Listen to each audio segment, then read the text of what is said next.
नमस्कार मित्रांनो, स्वागत आहे तुमचं NG मॅथ क्लास या आपल्या यूट्यूब चॅनलमध्ये. मित्रांनो, आपण महा TET साठी अतिशय इम्पॉर्टंट, अतिशय महत्त्वपूर्ण अशी प्रश्नपत्रिका पाहत असतो.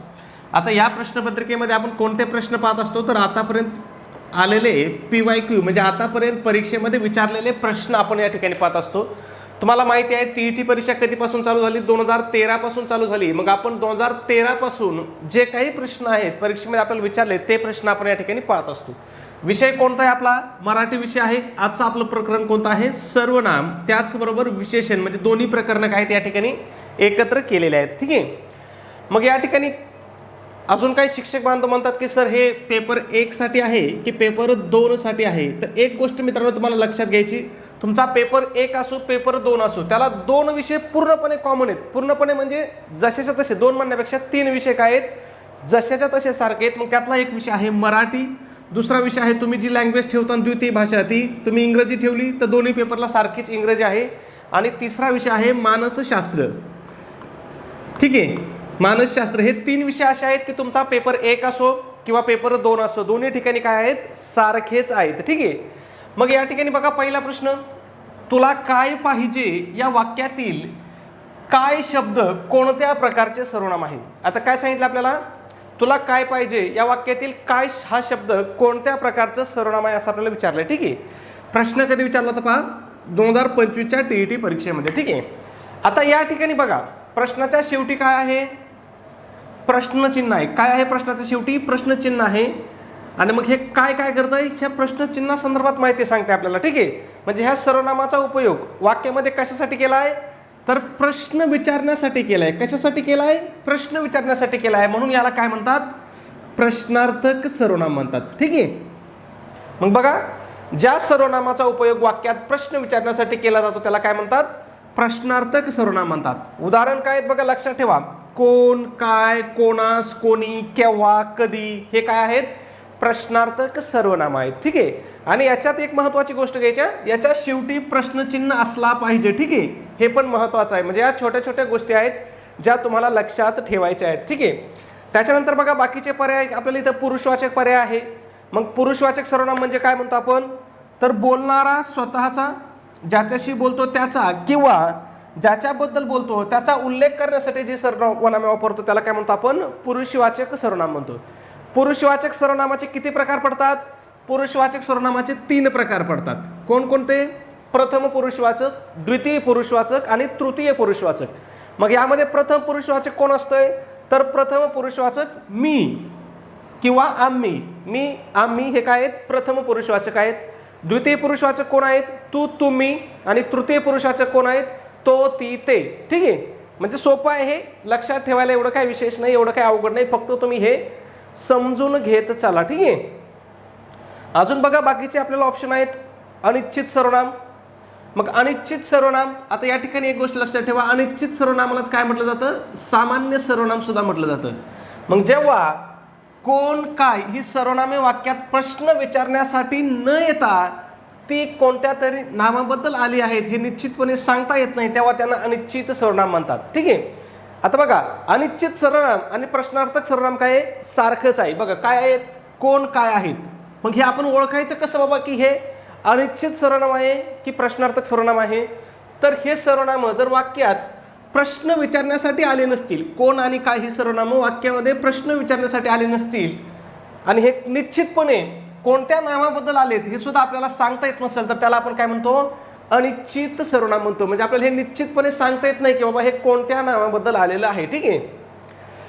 मग उदाहरण जर पाहिलं बघा, त्या पेटीत काय आहे ते सांगता येत नाही. त्या पेटीत काय आहे ते सांगता येत नाही. कोणतं सर्वनाम आहे? काय आहे. पण काय कोणाबद्दल आले माहिती आहे का? त्या पेटीत काय हे माहीतच नाही आपल्याला, मग ते आपल्याला सांगताच येत नाही. मग हे काय आहे? अनिश्चित सर्वनाम आहे. ठीक आहे. मग प्रश्नार्थक सर्वनाम आणि अनिश्चित सर्वनामामधला फरक लक्षात ठेवा. जास्तीत जास्त विद्यार्थी मित्रांचा काय होत आहे या ठिकाणी घोळ होत आहे. ठीक आहे. त्याच्यानंतर चौथा पर्याय होता आपल्याला दर्शक सर्वनाम. मग दर्शक सर्वनाम म्हणजे काय? जवळची किंवा दूरची वस्तू दाखवण्यासाठी वापरले जाणाऱ्या सर्वनामांना काय म्हणतात? दर्शक सर्वनाम म्हणतात. म्हणजे नावातच आहे बघा, दर्शक म्हणजे काय? दाखवणे. मग जवळची वस्तू दाखवण्यासाठी आपण काय वापरतो? हा, ही, हे. आणि लांबची वस्तू वापरण्यासाठी आपण काय वापरतो? तो, ती, ते. आता बघा मी तुम्हाला काय म्हणाल, हा पेन काय म्हणून हा पेन, हा टीव्ही किंवा हा डिजिटल बोर्ड हे काय झाली जवळची वस्तू झाली. आणि आता लांबची वस्तू समजा माझ्या पलीकडे तिकडे कॅमेरा आहे, मी काय म्हणून तो कॅमेरा, तिकडे समजा कूलर चालू आहे तर ते कूलर, मग हे काय झाली लांबची वस्तू झाली. मग जवळची वस्तू दाखवण्यासाठी आपण काय वापरतो, हा ही हे वापरतो. लांबची वस्तू दाखवण्यासाठी आपण तो ते दाखवतो. ठीक आहे, हे दोन्ही पण काय आहेत दर्शक सर्वनाम आहे. ठीक आहे, सर्वनामाचे प्रकार खूप महत्त्वाचे आहेत, लक्षामध्ये ठेवा. तुम्हाला जास्तीत जास्त प्रश्न वाक्यात दोनच प्रकारचे प्रश्न विचारले जातात. एक तर काय सर्वनाम ओळखा, एक प्रश्न विचारला जातो की वाक्यातील सर्वनाम ओळखा, आणि दुसरा प्रश्न असतो सर्वनामाचा प्रकार कोणता. मग या दोनच गोष्टी तुम्हाला काय करायच्या परफेक्ट करायच्यात. ठीक आहे, पुढचा प्रश्न पाहूया. प्रश्न क्रमांक 2, तुम्ही स्वतःला काय समजता यातील अधोरेखित सर्वनामांचा प्रकार कोणता. आता इथं अधोरेखित करायचं राहिलंय, तुम्हाला मी सांगतो कोणत्या शब्दाला अधोरेखित आहे, तुम्ही आणि स्वतःला ह्या दोन शब्दाला काय आहे अधोरेखित आहे. आणि आपल्याला काय सांगितलंय सर्वनामांचा प्रकार ओळखायला सांगितलंय.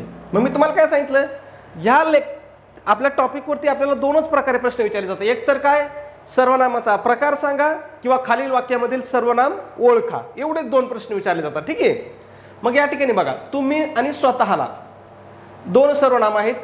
ठीक आहे, मग बघा तुम्ही, मी तुम्हाला आता सांगितलं होतं तुम्ही हे सर्वनाम कोणतं आहे, तुम्ही हे आहे पुरुषवाचक.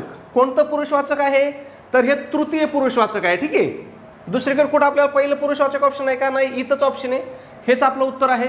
स्वतःला हे काय आहे आत्मवाचक आहे. ठीक आहे, हे लक्षात ठेवा. आता तुम्ही म्हणता सर इथं शेवटी प्रश्नचिन्ह आहे, मग हे प्रश्नार्थक सर्वनाम होत नाही का, असा तुम्हाला प्रश्न मनात पडेल आणि पडलाही पाहिजे. प्रश्न पडले ही आपल्याला पडणारे प्रश्न म्हणजे हे काय असतंय, आपण योग्य मार्गावर चाललो आहोत हे आपल्याला दाखवत असते. ठीक आहे, मग बघा हे जे प्रश्नचिन्ह आलंय ना हे कशासाठी आलंय, ह्या काय मुळे आलंय. मग ह्याच्यामध्ये जर ह्या कायला अंडरलाईन केली असती तर मग आपलं उत्तर आलं असतं प्रश्नार्थक सर्वनाम. ठीक आहे, हे लक्षात घ्यायचं. म्हणजे मराठी व्याकरण सोपा विषय आहे, पण तो कधी सोपा आहे तुम्ही समजून घेतला तर. आपल्या समोर सगळं असतंय, फक्त आपल्याला त्याची जुळवणी करायची असते. ठीक आहे, मग लक्षात घ्या तुम्ही काय आहे पुरुषवाचक आहे. पुरुषवाचक मध्ये सुद्धा कोणतं पुरुषवाचक आहे, द्वितीय पुरुषवाचक आहे. ठीक आहे, मला वाटतं अगोदर मी तृतीय म्हटलं होतं, द्वितीय आहे. तुम्ही काय आहे द्वितीय पुरुषवाचक आहे. ठीक आहे, आणि स्वतःला हे काय आहे आत्मवाचक सर्वनाम आहे. ठीक आहे, मग बघा इथं लिहिले पण मी खाली द्वितीय पुरुषवाचक सर्वनाम. जेव्हा आपण समोरच्या व्यक्तीशी बोलतो आणि तिचा उल्लेख करण्यासाठी तुम्ही हा शब्द वापरतो तेव्हा ते द्वितीय पुरुषवाचक सर्वनाम असतं. ठीक आहे, मग तुम्ही समोरच्या व्यक्तीसाठी वापरलाय म्हणून ते काय आहे द्वितीय पुरुषवाचक सर्वनाम आहे. ठीक आहे, त्याच्यानंतर आत्मवाचक सर्वनाम म्हणजे काय असते बघा, जेव्हा स्वतः किंवा आपण या शब्दांचा अर्थ स्वतः असा होतो आणि ते वाक्यातील कर्त्यानंतर येऊन त्याचा बोध करून देतात तेव्हा त्यांना काय म्हणतात आत्मवाचक सर्वनाम म्हणतात. ठीक आहे, मग हे आत्मवाचक सर्वनाम कोणते आहेत, स्वतः आणि आपण हे दोन आहेत. परंतु या दोन्हीचा बोध काय झाला पाहिजे किंवा दोन्हीचा अर्थ काय झाला पाहिजे तर तो स्वतः असाच अर्थ झाला पाहिजे. म्हणजे मी स्वतः, तू स्वतः, आणि त्याच्या अगोदर काय आला पाहिजे वाक्यामध्ये एक कर्ता आला पाहिजे. ठीक आहे, म्हणजे त्यांनी त्या कर्त्याचा बोध केला पाहिजे. बघा कर्त्यानंतर येऊन, मग इथं वाक्यात कर्ता कोण आहे बघा, तुम्ही करताय की नाही बघा, तुम्ही हा कर्ता आहे, कर्त्याच्या नंतर काय झालंय स्वतः आलंय. ठीक आहे, लक्षात येते. पुढचा प्रश्न बघू, त्याच्या अगोदर एक छोटीशी पण अतिशय महत्त्वाची सूचना. मित्रांनो आपण TET परीक्षेसाठी आपली या ठिकाणी टेस्ट सिरीज सुरू केलेली आहे.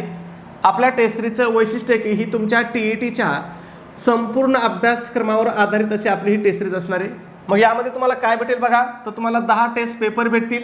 त्याचबरोबर तुम्हाला आतापर्यंत झालेल्या TETच्या सर्व प्रश्नपत्रिका तुम्हाला या ठिकाणी उत्तरासहित भेटतील. ठीक आहे, या सगळ्या प्रश्नपत्रिकेची तुम्हाला उत्तर सूची सुद्धा तुम्हाला या ठिकाणी भेटेल. ठीक आहे, या सगळ्या प्रश्नपत्रिकेची उत्तर सूची तुम्हाला या ठिकाणी पाठवून दिली जाईल. ठीक आहे, त्याचबरोबर तुम्हाला आपण याच्यासोबतच तुम्हाला फ्रीमध्ये अतिशय IMP अतिशय इम्पॉर्टंट अशा नोट्स सुद्धा देत आहोत. मग यामध्ये मराठी विषय असेल, हिंदी विषय असेल, गणित बुद्धिमत्ता असेल, इतिहास असेल, भूगोल असेल, त्याचबरोबर मानसशास्त्र या विषयाच्या सुद्धा अतिशय इम्पॉर्टंट अतिशय महत्त्वपूर्ण अशा नोट्स असतील.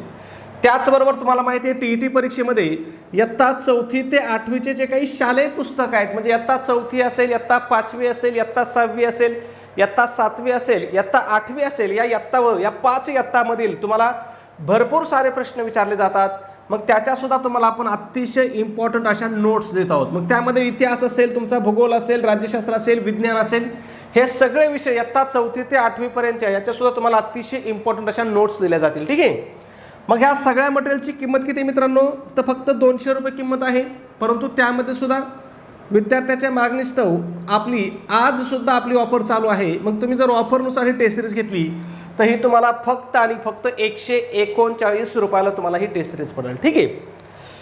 मग हे 139 रुपये तुम्हाला कुठं पे करायचे आहेत, तर गुगल पे असेल, फोनपे असेल. गुगल पे, फोनपेला आपला नंबर आहे 96 89 14 16 30. पुन्हा एकदा सांगतो, 96 89 14 16 30 हा आपला गुगल पे, फोनपेचा नंबर आहे.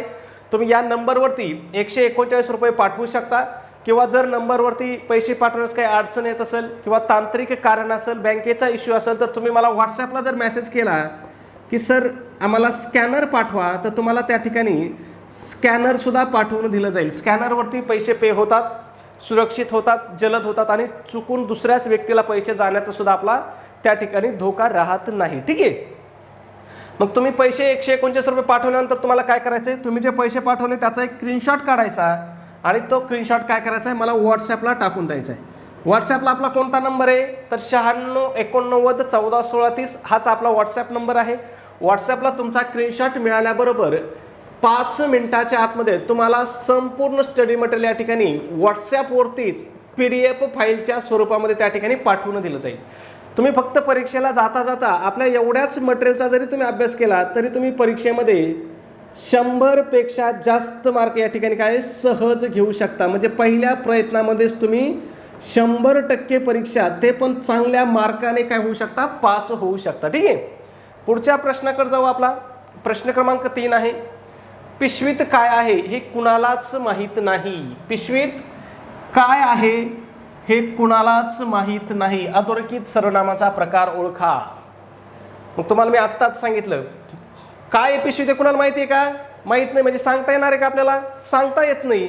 निश्चित माहिती नाही, मग त्यालाच आपण कोणतं सर्वनाम म्हणतो, अनिश्चित सर्वनाम म्हणतो. अनिश्चित सर्वनामाला दुसरं कोणता नाव आपण त्याला देतो, सामान्य सर्वनाम सुद्धा त्याला म्हणतात. मग पुन्हा एकदा सांगतो बघा, कोण किंवा काही सर्वनामे वाक्यात प्रश्न विचारण्यासाठी न येतात ती कोणत्या नामाबद्दल आली आहे ते निश्चितपणे सांगता येत नाही, तेव्हा आपण त्यांना काय म्हणतो, अनिश्चित सर्वनाम म्हणतो. ठीक आहे, लक्षात ठेवा. त्याच्यानंतर इथं ऑप्शन आहे बघा, संबंधी सर्वनाम. तुम्हाला मी सांगितलंय संबंधी सर्वनाम कोणते आहेत, जो, जी, जे, ज्या, यांना काय म्हणतो आपण, संबंधी सर्वनाम म्हणतो. दर्शक सर्वनाम तर आपण आताच पाहिले, कोणते आहेत, हा, ही, हे, तो, ती, ते. ठीक आहे. प्रश्नार्थक पण तुम्हाला माहिती आहे, कोण, काय. ठीक आहे. पुढे बघूया 4था प्रश्न, कोणी कोणास हसू नये. वाक्यातील अधोरेखित सर्वनामाचा प्रकार ओळखा. कोणी कोणास हसू नये आपल्याला असं विचारलं. ठीक आहे. आणि या ठिकाणी आपल्याला कोणी कोणासला काय असणार आहे, आपल्याला अंडरलाईन असणार आहे. ठीक आहे. आणि हसू नये असं विचारलं, मग आपल्याला माहिती आहे का एक्झॅक्ट कोण कोणास, माहित नाही आपल्याला. ठीक आहे. मग इथं सुद्धा आपलं कोणतं सर्वनाम असणार आहे, अनिश्चित किंवा सामान्य सर्वनाम असणार आहे. ठीक आहे. पुढचा प्रश्न पाहू. आपला प्रश्न क्रमांक 5 आहे, जो जे वांछील तो ते लाहो प्राणी जात.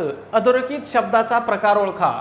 अधोरेखित शब्द केलेला आहे तर या ठिकाणी जो, जो हा शब्द काय केलेला आहे, अधोरेखित केलेला आहे. आणि जो जे वांछील तो ते लाहो प्राणी जात, या शब्दाचा प्रकार कोणता होईल, तर तुम्हाला मी आत्ताच सांगितलं होतं, जो, जे, जी हे काय आहेत, हे संबंधी सर्वनाम आहेत. काय आहेत, संबंधी सर्वनाम आहेत. कोणते, जो, जे, जी. मग बघा, संबंधी सर्वनाम वाक्यात पुढे येणाऱ्या दर्शक सर्वनामाशी संबंध दर्शवणाऱ्या सर्वनामाला काय म्हणतात, संबंधी सर्वनाम म्हणतात. मग वाक्यात त्या पुढे पावर दर्शक सर्वनाम आहे का बघा, तो, तो, ते, ती, हे काय आहेत, दर्शक सर्वनाम आहेत. मग जो काय करतोय, ह्या तोशी संबंध दाखवतोय म्हणून त्याला काय म्हणतात, संबंधी सर्वनाम म्हणतात. मराठी व्याकरण खूप सोपं आहे मित्रांनो. मराठी व्याकरण हा असा विषय आहे की तुम्ही त्या ठिकाणी 30 पैकी सहज 29 किंवा 28 मार्क या ठिकाणी सहज परीक्षेत घेऊ शकता. ठीक आहे. म्हणजे एकटा असा विषय आहे की तुम्ही त्याच्यावर जीवावरती 50% परीक्षा पास होऊ शकता. सगळ्यात सोपा विषय आहे आणि सगळ्यात स्कोरिंग करण्याचा विषय आहे. मग बाकीच्या पेपरमध्ये, बाकीच्या विषयामध्ये तुम्हाला सरासरी जरी मार्क पडले आणि जर तुम्हाला मराठीत चांगले मार्क पडले तरीही तुम्ही TET पास होऊन जातात. ठीक आहे. लक्षात येतं, खूप सोपं आहे. आता सरासरीत मार्क म्हणजे किती मार्क? 50% मार्क. किती मार्क? 50% मार्क जरी तुम्हाला बाकीच्या विषयात पडले आणि जर मराठीला तुम्ही 29 किंवा 28 मार्क घेतले तर तुम्ही TET सहज पास होऊन जाता. ठीक आहे. मग जे सोपं आहे ना त्याची जास्त मेहनत घ्या, तुम्हाला फायदा जास्त मिळेल. ठीक आहे. पुढचा प्रश्न 6 नंबर. महाराष्ट्रात झालेला अवकाळी पाऊस प्रचंड नुकसान करून गेला या वाक्यातील पुढीलपैकी कोणत्या प्रकारचा शब्द मुळीच आलेला नाही? पुढीलपैकी कोणत्या प्रकारचा शब्द आलेला नाही असं विचारलं आपल्याला. मग विशेषण बघू, या वाक्यामध्ये विशेषण आले का? महाराष्ट्रात झालेला अवकाळी पाऊस. बघा या पाऊस या नामाबद्दल हे माहिती सांगते. पाऊस कसा होता? अवकाळी होता. मग हे काय झालं? अवकाळी काय झालं? विशेषण झालं. पुढचं बघू, विशेष नाम. विशेष नाम आलं का वाक्यात? महाराष्ट्रात. बघा महाराष्ट्र हेच काय आहे? विशेष नाम आहे. सामान्य नाम बघूया. सामान्य नाम आलं का यामध्ये? महाराष्ट्रात झालेला अवकाळी पाऊस. पाऊस हे काय आहे? सामान्य नाम आहे. मग राहिला आपला पर्याय चौथा, सर्वनाम. या वाक्यामध्ये सर्वनाम आलेलं नाही. आता हे तिन्ही ऑप्शन आलेत म्हटलं ते 100% आलं नसणार आहे, त्याची खात्री करायची सुद्धा आपल्याला गरज नाही. ठीक आहे. पुढचा प्रश्न 7 नंबर. मी स्वतः त्याला पाहिले या वाक्यातील अधोरेखित सर्वनामाचा प्रकार कोणता? मी स्वतः त्याला पाहिले या वाक्यातील अधोरेखित सर्वनामाचा प्रकार विचारला आपल्याला. मी स्वतःला या ठिकाणी काय आपल्याला अंडरलाईन आहे. मग हे कोणतं वाक्य असणार आहे किंवा कोणतं सर्वनाम असणार आहे? तर हे आत्मवाचक सर्वनाम असणार आहे. ठीक आहे. आता मी याची व्याख्या तुम्हाला बऱ्याच वेळेस सांगितलेली आत्मवाचक सर्वनामाची, त्याच्यामुळे पुन्हा पुन्हा सांगत बसण्यात काय अर्थ नाही, तुम्ही वाचून घेऊ शकता. ठीक आहे. पुढचा 8वा प्रश्न पहा आपला. सर्वनामाचे एकंदरीत किती प्रकार पडतात? मग सर्वनामाचे एकंदरीत किती प्रकार पडतात? तर 6 प्रकार पडतात. ठीक आहे. आता हे 6 प्रकार कोणकोणते आहेत हे तुम्हाला एकदा सांगतो, म्हणजे तुमच्या परीक्षेमध्ये याच्यावरती मार्क जाणार नाही. पहिला प्रकार आहे पुरुषवाचक सर्वनाम. पुरुषवाचक सर्वनाम कोणते आहेत? मग मी, तू, तो, ती, ते, आम्ही, तुम्ही. आता हे जे पुरुषवाचक सर्वनाम आहेत याचे पुन्हा 3 प्रकार पडतात. कोणते? प्रथम पुरुषवाचक, द्वितीय पुरुषवाचक आणि तृतीय पुरुषवाचक. ठीक आहे. हे लक्षात ठेवा. मग प्रथम पुरुषवाचक कोण आहे? मी आणि आम्ही. हे 2 काय आहेत? प्रथम पुरुषवाचक आहेत. द्वितीय कोण आहेत? तू, तो, तुम्ही. हे काय आहेत? द्वितीय आहेत. आणि तृतीय काय आहेत? तू आणि तुम्ही हे द्वितीय आहेत. ठीक आहे. तू आणि तुम्ही हे काय आहेत? द्वितीय आहेत. तृतीय कोणते आहेत? तो, ती, ते. हे काय आहेत? तृतीय पुरुषवाचक सर्वनाम आहेत. लक्षात ठेवा, पाठ ठेवा, परीक्षेत विचारले जातात. प्रथम पुरुषवाचक कोण आहे? मी आणि आम्ही. द्वितीय पुरुषवाचक तू, तुम्ही. आणि तृतीय पुरुषवाचक कोण? तो, ती, ते. ठीक आहे. पुढचा प्रकार बघा, दर्शक सर्वनाम आहे. मग दर्शक सर्वनाम काय तुम्हाला सांगितलं मी, जवळची किंवा दूरची वस्तू दाखवण्यासाठी वापरलं जातं त्याला आपण काय म्हणतो? दर्शक सर्वनाम म्हणतो. मग कोणते आहेत? हा, ही, हे, तो, ती, ते. त्याच्यानंतर तिसरं काय आहे? संबंधी सर्वनाम. वाक्यात पुढे येणाऱ्या दर्शक सर्वनामाशी संबंध दाखवणारा जो काही सर्वनाम असतो त्याला काय म्हणतात? संबंधी सर्वनाम म्हणतात. मग ते कोणते आहेत? जो, जी, जे, ज्या. ठीक आहे. चौथा आहे प्रश्नार्थक सर्वनाम. प्रश्न विचारण्यासाठी वापरले जाणारे सर्वनामांना काय म्हणतात? प्रश्नार्थक सर्वनाम म्हणतात. यांच्यानंतर प्रश्नचिन्ह आलंच पाहिजे हे लक्षात ठेवा. ठीक आहे. मग कोणते आहेत? कोण, काय आहे. 5वा आहे आपला सामान्य किंवा अनिश्चित सर्वनाम. 5वा प्रकार कोणता आहे आपला? सामान्य सर्वनाम किंवा अनिश्चित सर्वनाम. मग निश्चितपणे कोणत्या नामाबद्दल आला आहे हे सांगता जर येत नसेल तर त्याला आपण काय म्हणतो? अनिश्चित सर्वनाम म्हणतो. आणि शेवटचा आपला आत्मवाचक सर्वनाम. मग स्वतः या अर्थाने वापरले जाणारे जे काही सर्वनाम आहेत त्याला आपण आत्मवाचक म्हणतो. मग कोणते? आपण आणि स्वतः ही 2 आहेत. ही जेव्हा स्वतः या अर्थाने वापरले जातात तेव्हा आपण त्याला काय म्हणतो? आत्मवाचक सर्वनाम म्हणतो. ठीक आहे. पुढचा 9 नंबर. पुढील शब्दामधून दर्शक सर्वनाम ओळखा. कोणतं? मी, तुम्ही, स्वतः, हा. मग दर्शक सर्वनाम कोणतं आहे? हा असणार आहे. बघा दर्शक सर्वनामात सुद्धा काय आहेत? 2. एक जवळची वस्तू दाखवणारे कोणते आहेत? हा, ही, आहे. दूरची वस्तू दाखवणारे कोणते आहेत? तो, ती, ते. झालं, सर्वनाम प्रकरण संपलं. याच्या बाहेर तुम्हाला प्रश्न विचारला जात नाही. म्हणजे तुम्हाला काय सांगितलं मी, या प्रकरणावरती तुम्हाला 2च प्रकारचे. एक तर काय? सर्वनाम ओळखा. आता हे लईच किरकोळ झालं. सर्वनाम ओळखा म्हणजे काय झालं? हे 4थीच्या पोरांना विचारलेला प्रश्न झाला. 4थीचं पोरग सुद्धा आपल्याला सांगतं की वाक्यामध्ये कोणतं सर्वनाम आहे. ठीक आहे. आणि पुढचं काय? हे सर्वनाम कोणत्या प्रकारचे आहे. मग सर्वनामाचा प्रकारावरती. आता सर्वनामाचे किती प्रकार आहेत तुम्हाला सांगितलं मी. मुख्य 6 प्रकार आहेत. कसे आहेत, कोणते आहेत, सगळं तुम्हाला सांगितलं आहे. ठीक आहे. पुढचा प्रश्न बघा 10 नंबर. आता प्रश्न मला वाटतं आपला विशेषणावरती चालू झाले.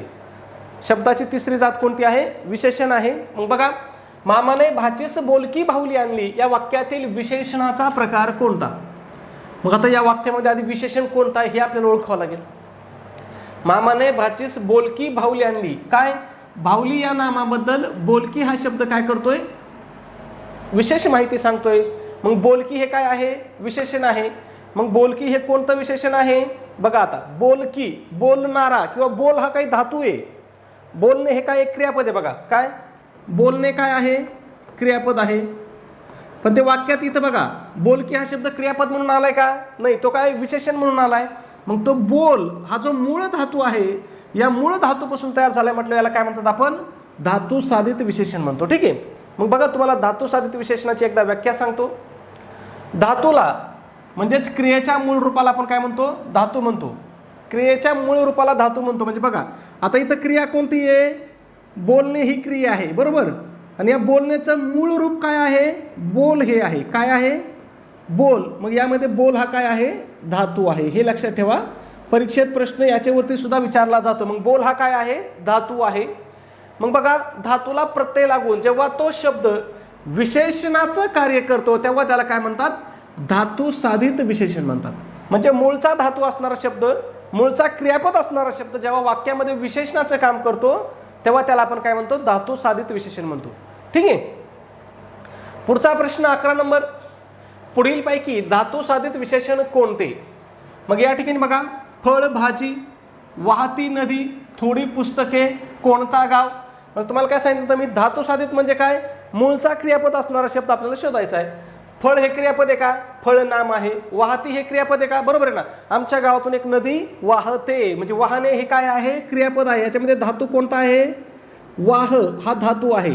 आणि त्याला ती हा काय लागलाय? प्रत्यय लागलाय. आणि कोणतं विशेषण तयार झालंय? वाहती हे विशेषण तयार झालंय. ठीक आहे. मग वाहती नदी हे आपलं काय असणार? या ठिकाणी धातू साधित विशेषण असणार आहे. ठीक आहे. पुढचा प्रश्न 12 नंबर. माती या नामाचे अचूक विशेषण कोणते? आता इथं आपल्याला एक नाम दिलंय. कोणतं? माती हे नाम दिलंय. आणि या माती नामाबद्दल कोणतं अचूक विशेषण लागेल असं विचारलं आपल्याला. मग बघा, बहारदार माती. बहारदार माती म्हणतो का आपण? नाही म्हणत. पडीक माती म्हणतो का आपण? म्हणत नाही. लक्षात घ्या, पडीक जमीन म्हणतो आपण. काय म्हणतो? पडीक जमीन म्हणतो. तुम्ही म्हणता सर जमीन आणि माती एक नाही. जमीन आणि माती याच्यामध्ये सुद्धा जमीन आसमानचा फरक आहे. ठीक आहे. मग कसदार माती आपण काय म्हणतो? कसदार माती. मग पर्याय क्रमांक 3 हे आपलं उत्तर असणार आहे. ठीक आहे. मग बघा, कसदार माती म्हणतो आपण. बहारदार फुले म्हणजे बहारदार हे विशेषण फुलाच्या अगोदर येऊ शकतं. जमिनीच्या आधी पडीक विशेषण येऊ शकतं. गोष्टीच्या आधी काय? मजेशीर गोष्टी हे विशेषण येऊ शकतं. ठीक आहे. खूप सोप्या गोष्टी आहेत ह्या, तुम्ही समजून घ्या फक्त. पुढचा प्रश्न बघा 13 नंबर. थंड या नामासाठी योग्य विशेषण कोणते? कधी प्रश्न विचारला होता? 2019च्या परीक्षेमध्ये. म्हटले 2019चा पेपर तो लय अवघड होता म्हटले. ठीक आहे. काय विचारलंय? थंडी या नामासाठी विशेषण. मग थंडी मलूल असते का? थंडी अलगद असते का? थंडी गुलाबी असते का? थंडी वेडी असते? थंडी कशी असते? गुलाबी थंडी. आपण म्हणत नाही का, आतले गुलाबी थंडी पडली. कशी थंडी पडली? गुलाबी थंडी. मग थंडी कशी असते? गुलाबी असते. मग या ठिकाणी गुलाबी हे काय आहे? विशेषण आहे. गुलाबी काय आहे? विशेषण आहे. ठीक आहे. पुढचा 14 नंबर बघा. वाक्यातील विशेषण कोणते? मुसळधार पावसाने धरती ओली चिंब झाली, पण शिवारे पाण्याने तुडुंब भरली. मग आता या ठिकाणी बघा, आपल्याला काय ओळखायचंय? विशेषण ओळखायला सांगितलंय. मग आपल्याला आधी काय ओळखायचं? वाक्यामध्ये नाम कोणतं आहे? बघा, पाऊस नाम आहे पावसाने. मग पाऊस कसा होता? काय सांगताय? पावसाबद्दल माहिती सांगताय की नाही? काय? मुसळधार. पाऊस कसा होता? मुसळधार होता. मग मुसळधार हे काय आहे? विशेषण आहे. ठीक आहे. सोपं आहे मित्रांनो. मग बघा, जे शब्द नामाबद्दल विशेष माहिती सांगते त्याला काय म्हणतात आपण? विशेषण म्हणतो. ठीक आहे. मग पावसाबद्दल विशेष माहिती सांगते की नाही? पाऊस कसा होता? मुसळधार होता, धो-धो होता, की रिमझिम होता, का टप-टप होता, का गारांचा होता? मग हे काय झालं? विशेषण झालं. ठीक आहे. पुढचा प्रश्न बघू आपला 15 नंबर. आभाळ या नामाचे योग्य विशेषण. आणि हे सगळे प्रश्न परीक्षेत विचारलेले आहेत. म्हणजे प्रश्न तुम्हाला सोपे जरी वाटत असले, 4थीच्या स्कॉलरशिप किंवा 5वीच्या नवोदय किंवा 5वीच्या स्कॉलरशिप मधले तुम्हाला प्रश्न वाटत असले तरी बघा, हे सगळे प्रश्न परीक्षेत विचारलेले आहेत. मग आभाळ या नामाचे योग्य विशेषण. आभाळ थंडगार. थंडगार आभाळ असते का? थंडगार वारा असू शकतो. ठीक आहे. निरभ्र आकाश किंवा आकाश म्हणजेच आभाळ, मग निरभ्र आभाळ पण म्हणतो आपण, ठीक आहे. मग या ठिकाणी काय असणार आहे, निरभ्र या नामाचंच विशेषण काय असणार आहे, आभाळ या नामाचं विशेषण काय असणार आहे, निरभ्र असणार आहे, ठीक आहे. अभ्र आणि अंबर हे विशेषण नाहीत. अभ्र आणि अंबर हे दोन काय आहेत, नाम आहेत, ठीक आहे. काय आहेत, नाम आहेत, ठीक आहे. मग आपलं उत्तर काय असणार आहे, निरभ्र हेच आपलं उत्तर असणार आहे. पुढचा 16 नंबर बघा. पुढीलपैकी गुणविशेषणाचे उदाहरण कोणते? कशाचं, आता विशेषणाच्या प्रकारावरती प्रश्न विचारला आपल्याला. मग गुणविशेषणाचं उदाहरण कोणतं विचारलं बघा. गोड केळी, 20 आंबे, तिप्पट अंतर, 4 चाकी.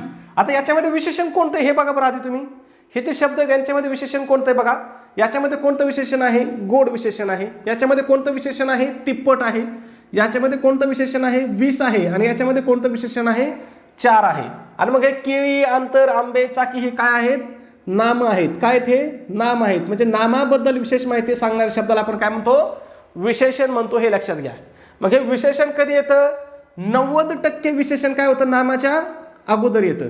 काय येतं, नामाच्या अगोदर येतं. परंतु फिक्स येतं का, फिक्स असतं तर 100% असतं. मग कधी कधी ते नामाच्या नंतर सुद्धा येऊ शकतं. म्हणून फिक्स असं म्हणायचंच नाही की बाबा नामाच्या अगोदर जो शब्द असतो त्याला विशेषण म्हणतात, ठीक आहे. वाक्य वाचूनच ओळखायचं, ठीक आहे. आता जे नामाच्या अगोदर विशेषण येतं त्याला काय म्हणतात, अधिविशेषण म्हणतात. काय म्हणतात, अधिविशेषण. अधिविशेषण म्हणजे काय, तर नामाच्या अगोदर आले म्हणून त्याला आधी म्हणतात. आधी म्हणजे काय, अगोदर. आणि जे नामाच्या नंतर विशेषण येतं त्याला काय म्हणतात, विधिविशेषण, ठीक आहे. हे लक्षात ठेवा. याच्यावरती सुद्धा परीक्षेत प्रश्न विचारलेले आहेत, ठीक आहे. मग बघा, गुणविशेषण म्हणजे काय बघा, ज्या विशेषणाने नामाची कोणताही गुण, वैशिष्ट्ये, रंग, रूप किंवा चव दर्शवली जाते त्याला गुणविशेषण म्हणतात. मग बघा बरं, इथं केळीची चव दाखवली का, केळी कशी आहे, गोड केळी आहे. मग काय झालं, गुणविशेषण झालं. 20 आंबे, आता याच्यामधलं 20 हे कोणतं विशेषण आहे, हे संख्यावाचक विशेषण आहे. आणि संख्यावाचक मधला सुद्धा उपप्रकार कोणता आहे, गणनावाचक संख्या विशेषण आहे, ठीक आहे. म्हणजे याच्यात आंब्याची नेमकी संख्या सांगितलेली, 1 2 3 4 असे किंवा 15 16 20 अशी गणना करतो आपण तसं, ठीक आहे. त्याच्यानंतर तिप्पट अंतर हे सुद्धा काय आहे, संख्यावाचकच विशेषण आहे. पण त्याच्यामध्ये कोणता आहे, ते आवृत्तीवाचक आहे. म्हणजे दुप्पट, तिप्पट, चौपट अशी आवृत्ती. मग हे आवृत्तीवाचक संख्या विशेषण आहे, ठीक आहे.